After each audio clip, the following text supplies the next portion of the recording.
बीमारियों में सब खां बुरी ऐं सब खां ख़राब बीमारी निफाक है। मुनाफ़िक़त निफाक की सज़ा कुफ्र खां बि अल्लाह ताला सख़्त मुक़र्रर फरमाई है।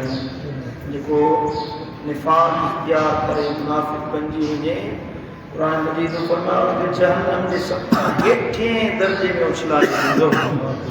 इन्नल मुनाफ़िक़ीन फ़ी दर्किल अस्फ़ली मिनन नार वलन तजिद लहुम नसीरा।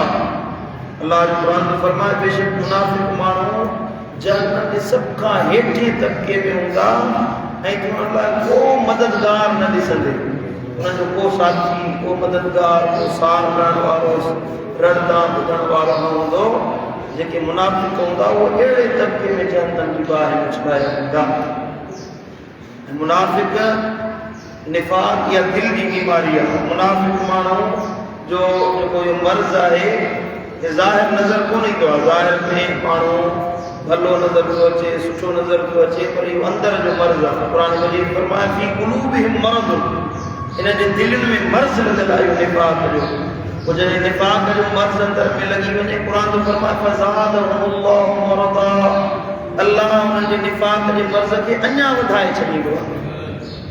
जंहिंजे अंदर में निफाक अची वञे, क़ुरान तो फरमाए ख़त्म न आहे थींदो जेसीं सची तौबा ताइब न थिए, सचो ताइब न बणिजी वञे, न त इहो मर्ज़ अञा वधंदो वेंदो आहे। जे कैंसर इंसान खे लॻंदो आहे, सरतान जो मर्ज़ अंदर अंदर अंदर अंदर अंदर वधंदो वेंदो आहे, तव्हांजो इंसान जो ख़ात्मो करे छॾींदो आहे, मौत जो सबबु बणंदो आहे। हे निफाक जो मर्ज़ सरतान खां सख़्त आहे। जंहिंजे अंदर लॻी वञे, क़ुरान जो फरमाए फ़ज़ादहुमुल्लाहु मरज़ा, अल्लाह ताला जे मर्ज़ खे अञा वधाईंदो। मुनाफ़िक़नि जी वॾी वॾी निशानी इहा आहे जो उन्हनि जे अंदर में रसूलुल्लाह सल्लल्लाहु अलैहि वसल्लम सां बुग़्ज़ हूंदो आहे। बज़ाहिर ॾाढ़ी हूंदी, पटको हूंदो, ॾंदड़ हूंदो, निमाज़ हूंदी, ज़कात ख़ैरात नज़र ईंदी, बज़ाहिर उहे तव्हांखे मुस्लमान नज़र ईंदा, पर अंदर में उहे मस्जिद बि आबाद कए वेठा हुजनि, पर अंदर उन्हनि जो निफाक सां भरियल हूंदो, छो त उन्हनि खे नबी सां अदावत आहे। जॾहिं वफ़ाउल वफ़ा जी हदीस आहे त मुनाफ़िक़नि मस्जिद तामीर कराई हुई। जॾहिं मस्जिद क़ुबा रसूलुल्लाह सल्लल्लाहु अलैहि वसल्लम ठाराई, त वरी हिननि मुनाफ़िक़नि साईं ग़रीब जे ज़माने में इहे निफाक भरिया इंसान रसूलुल्लाह जे ज़माने में हुया। उन्हनि भी हिकिड़ी मस्जिद ठाराई, नालो रखियनि मस्जिद ज़रार। मस्जिद ज़रार अल्लाह जो हुकुम जो मस्जिद खे ठाहियो। हालांकि मस्जिद हुई, अल्लाह जो घर ठहियल हुई, जी ये मस्जिद ठहियल आहे, उन्हनि मस्जिद तामीर कराई हुई। अल्लाह जे क़ुरान अमर फरमाए महबूब जी मस्जिद खे ठाह, हाज़िर मस्जिद बनाउल मुनाफ़िक़ून, या मस्जिद मुनाफ़िक़नि ठाही हुई, मुदाहातन लि मस्जिद क़ुबा, मस्जिद क़ुबा जे मुक़ाबले में। उते मोमिन वेंदा हुया ऐं हिते वरी मुनाफ़िक़ पंहिंजो देरो जमाईंदा। छो? छाजे लाइ मस्जिद ठाराई हुई? कानू यजतमिऊन फ़ीहि व यईकून नबी सल्लल्लाहु अलैहि वसल्लम व यस्तहज़िऊन। उन मस्जिद में वेही मदीने वारे साईं जी एक ऐब कढंदा हुआ, रसूलुल्लाह सल्लल्लाहु अलैहि वसल्लम जी ज़ात मां ऐब कढंदा हुआ, महबूबन करीमन जो ऐं मोमिननि जो इस्तिज़ा मज़ाक उॾाईंदा हुआ। अल्लाह जो अमर जो भली मस्जिद में वेठा हुजनि, मस्जिद ॾाहे पट करे छॾियो। मुनाफ़िक़नि जो हिकिड़ो अमल बि अल्लाह वटि क़बूल कान्हे। ज़ाहिर मुनाफ़िक़ ऐं मोमिन जी सुञाण इहा आहे जो मोमिन जंहिंजे ज़ाहिर में भी ईमान हुजे, बातिन में भी ईमान हुजे, जेका ॿोली ॿाहिरि जी साई ॿोली अंदर जी हुजे, जेको दिल जी सदा आहे सा ज़बान ते ज़ाहिर थिए। दिल चवे अल्लाह त ज़बान बि चवे अल्लाह, दिल बि चवे या रसूल अल्लाह त ज़बान बि चवे या रसूल अल्लाह। इहो आहे मोमिन, ज़ाहिर बातिन हिकु जहिड़ो हुजे। पर काफ़िर सरीन आहिनि, ज़ाहिर बातिन ॿई साईं मुंहिंजा कुफ्र में, न अल्लाह खे मञनि न रसूल खे मञनि। उन्हनि जो ज़ाहिर बुत परस्ती वारो, शिरक वारो, बातिन बि उन्हनि जो बुत परस्ती वारो। ज़ाहिर में मंदर में पिया आहिनि, ज़ाहिर में बि उहे साईं मुंहिंजा बुतनि जे आॻु झुकिया पिया आहिनि, अंदर में बि उन्हनि जे राम राम ऐं कृष्ण ऐं हनुमान जी पूॼा लॻी पई आहे। इहो काफ़िर आहे, सौ सिधो।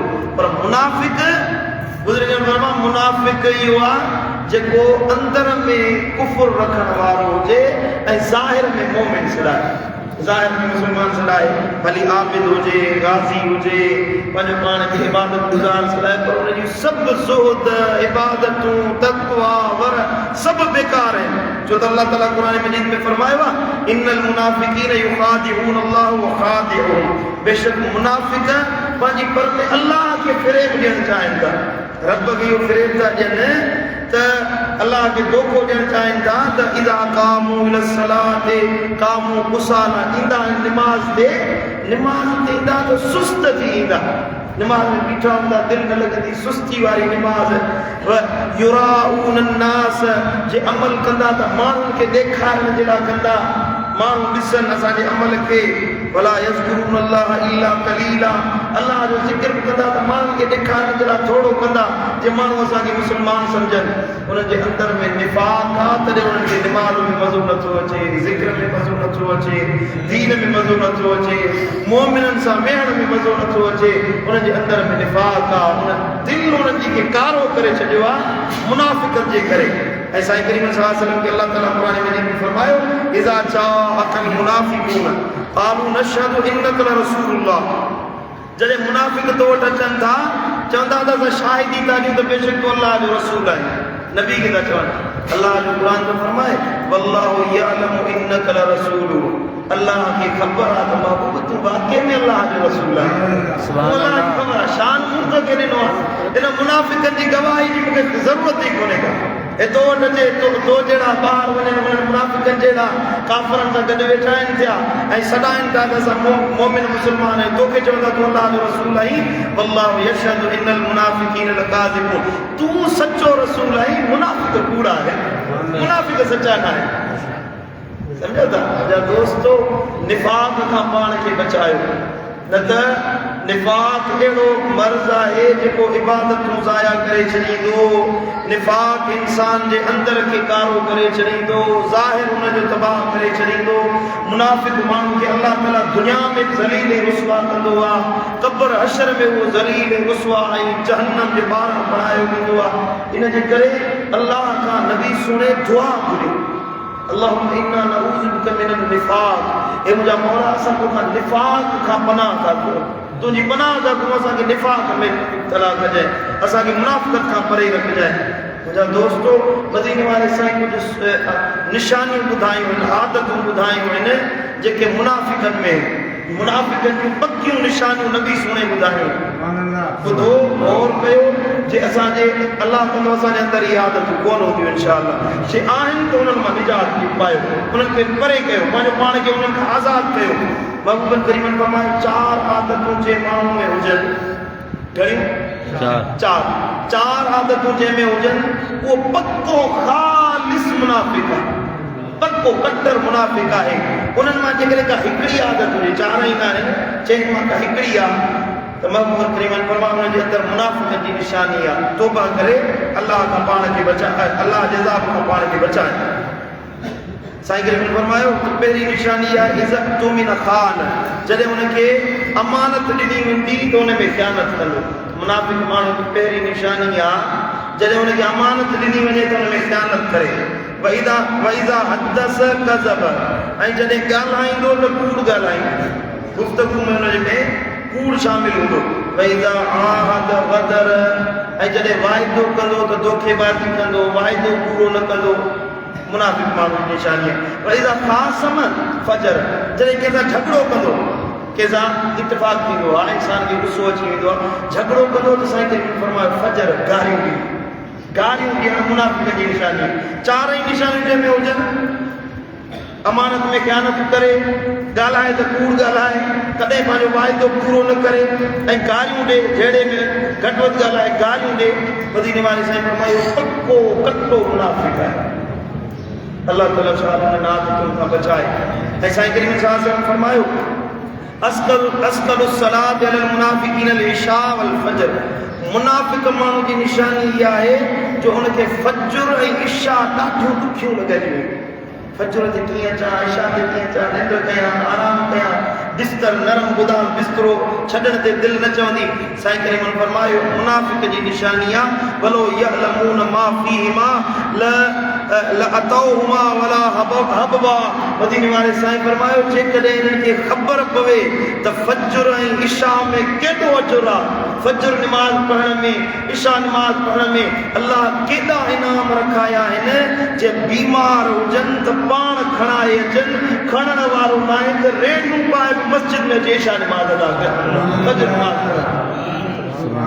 जेको इशा नमाज़ नथो पढ़े इहो मुनाफ़िक़ आहे। ऐं साईं करीम सल्लल्लाहु अलैहि वसल्लम फरमायो मुनाफ़िक़नि जी ॿी निशानी। साईं करीम फरमाया हज़रत हैदर करार मौला अली करमल्लाहु वजहुल करीम के साईं करीम फरमाया त अली तोसां मोहब्बत रखण ईमान जी निशानी है।